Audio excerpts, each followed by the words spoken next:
शहदाद कोट मां मोहम्मद तवाहा जी रिपोर्ट मुताबिक पूरी ज़िंदगी मज़दूरी कंदड़ पोरियत सां मोहब्बत कंदड़ मज़दूर ज़वार रियाज़ हुसैन अवाणे जी मीं वरसी तकरीब मुनक़िद करे भेटा पेश कई वई। वरसी तकरीब में मुख़्तलिफ़ मकतबा फ़िक्र जे माण्हुनि वॾे में शिरकत कई।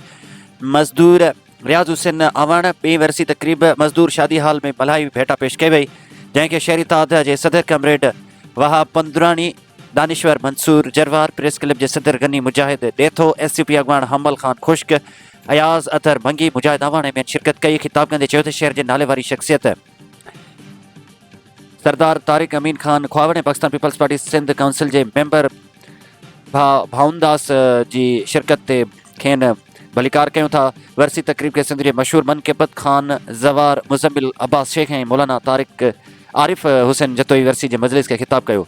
उन्हनि जो चवणु हो त रियाज़ अवाण पंहिंजी पूरी ज़िंदगी महिनत करे पंहिंजो मक़ाम ठाहियो।